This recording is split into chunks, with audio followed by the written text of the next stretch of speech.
Marcus Aurelius ruled the Roman Empire from 161–180 Anno Domini, at the end of the Roman Golden Age.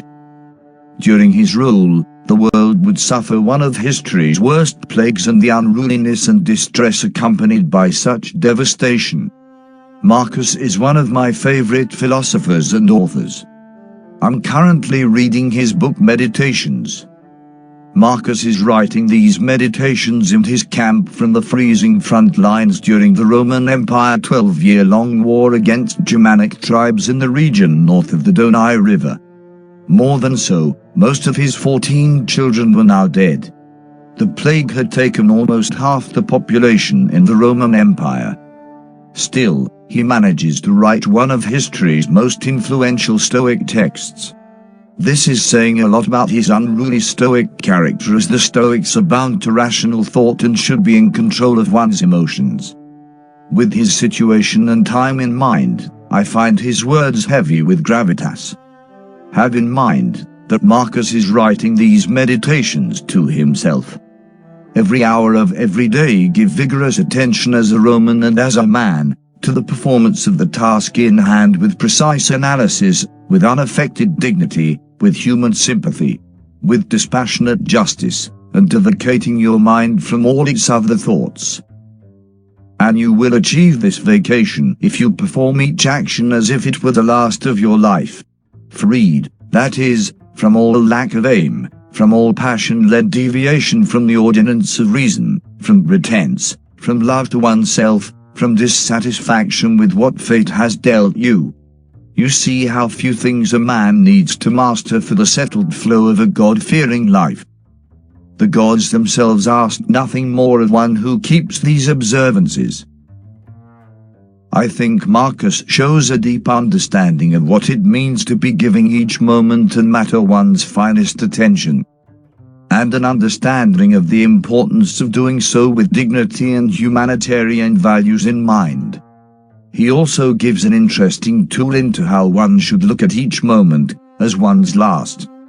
Marcus is describing in detail how to treat each moment, to always have a clear aim, to use reason first, and how important it is for one to be in control of one's focus in the face of adversity. Life is challenging, it's not for one to complain, it's for one to do the best one can, and nothing more will be demanded. It's for one to give each moment her full attention and nothing more. Marcus also does so as the reluctant ruler of the known world. A path not chosen. I find strength in Marcus' unruly character. In the face of unimaginable adversity, he reminds himself of refining and taking in each moment as if it were his last. He takes into account our most precious resource, time, and not to waste it on idle tasks without attention or reason. An understanding that this moment is soon to be forgotten and no longer exists.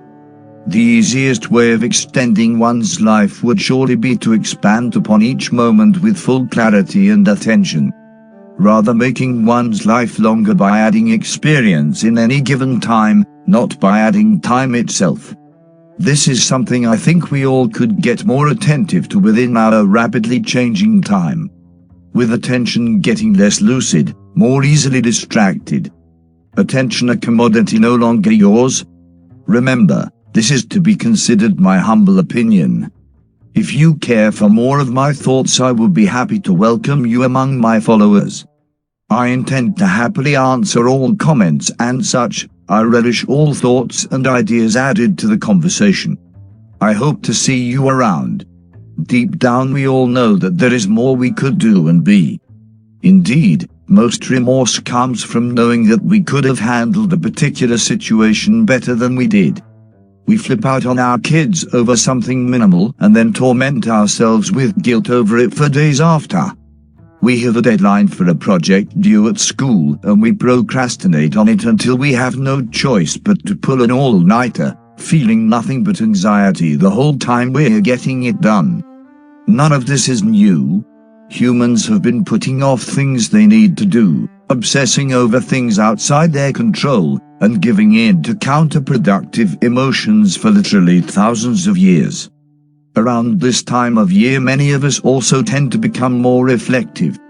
We start thinking about how the year started, where we are now, and how much we have or haven't changed.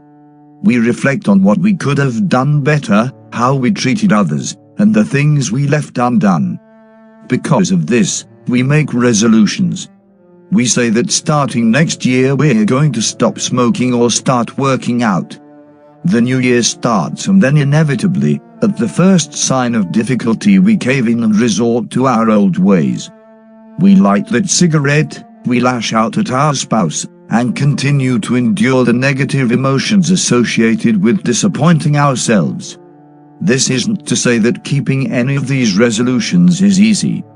Changing our habits almost never is, but that doesn't change the fact that this needs to be done. The Stoics knew this, and their writings were full of them constantly reminding themselves to act virtuously. The Meditations of Marcus Aurelius were originally titled, or, to himself. The point is that self-improvement is a constant practice, and the opportunity for practice is everywhere. And these opportunities aren't worth wasting.